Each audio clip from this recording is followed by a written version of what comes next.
It's Worldwide Wiggins, man. You know where you at. Unfortunately, ladies and gentlemen, we reached the end of Weirdo Week. Y'all know it was fun while it lasted, huh? Today we gonna do a little remainder.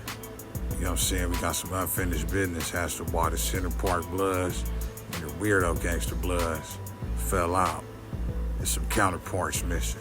We gonna address that today. I found out why the Center Parks and the Weirdos won't come to the table. I really found out, man. I spoke to somebody from each and every hood, Damu hood, that is, in Inglewood, you know, that's around the situation. They let me know, Wig, we done tried, man. You know, they appreciated my efforts, but it's deeper, man. And when I tell you it's deeper, it is deeper.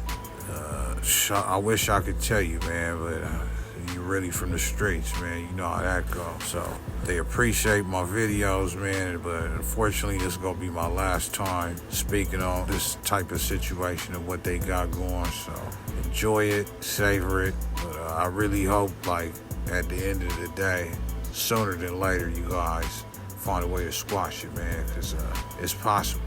Never give up hope. You know what I'm saying?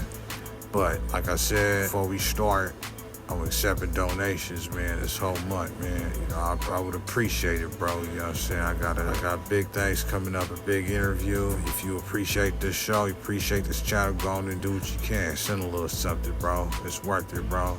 I'm gonna leave this up here, you know, if you decide, I'd appreciate it. All right, so let's get it cracking. So like I said, at one point, everybody in that section of Inglewood was cool. Late 90s or early to mid 2000s. The Weirdos chilling on 111th place. The Dime Blocks is on 110th. The Center Parks is on 108th, even though they hood stretch much further. And all of this is basically in their hood, but you know, like one of their main hangouts was on like 108th Street, or is, you know, 108th Street. It was like one big Damu family at that time. Everybody was cool, everybody was chilling, everybody was cordial. Now, according to the Weirdos that I spoke to, and by the way, Center Park, you're welcome to always give your side of the story. This is what I got from my boys from Weirdos. He said that around this time, he noticed that the Center Parks was, you know, they was doing dulo to their homies. They was socking their homies out, beating, punching on them, and they were sharped out. They was doing their homies kind of wrong. You know, that's what he noticed, you know, at that time. The Center Parks was like an older generation.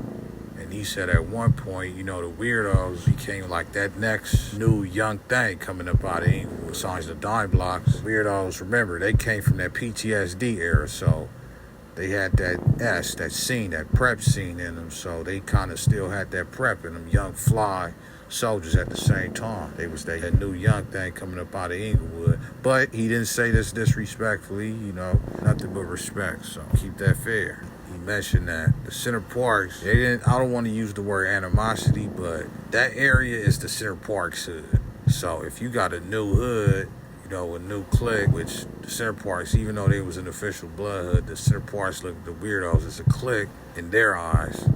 Logic would be to recruit them, bring them to the hood, make them turn. You know, because he said that they was getting deeper. They was kind of low-key outshining the Center Parks in their own hood.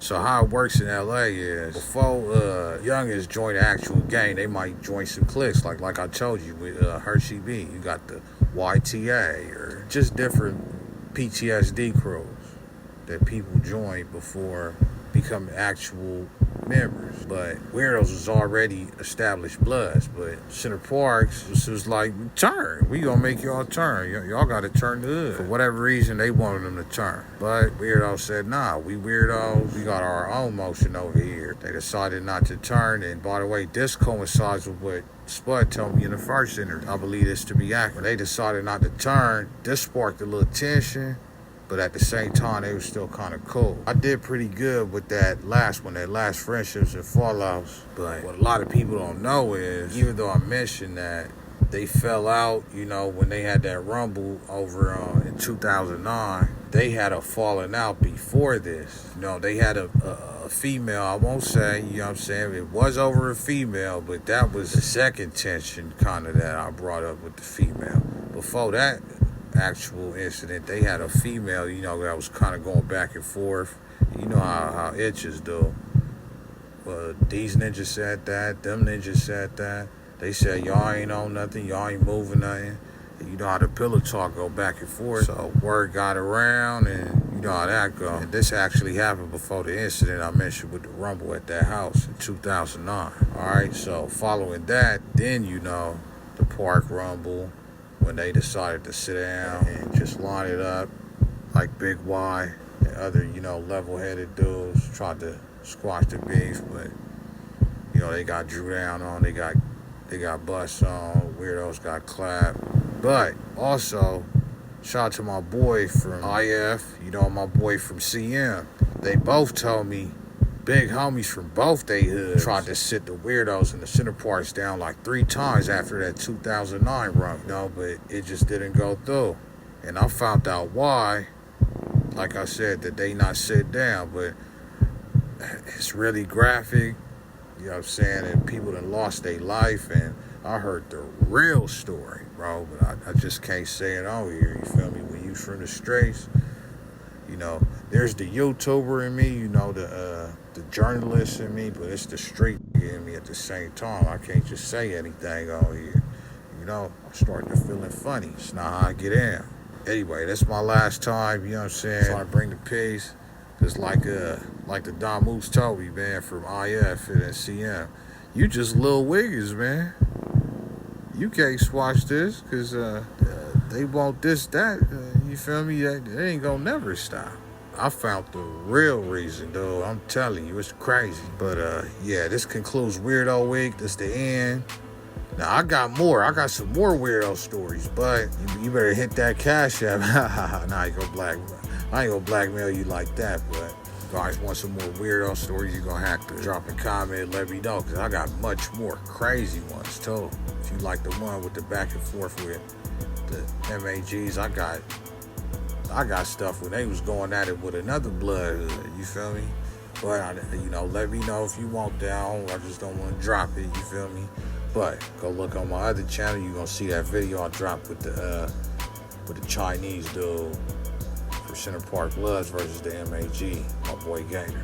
Until next time, man, keep it locked. Make sure you like, comment, share, subscribe. Remember where you got it first. Worldwide Witness. Gone.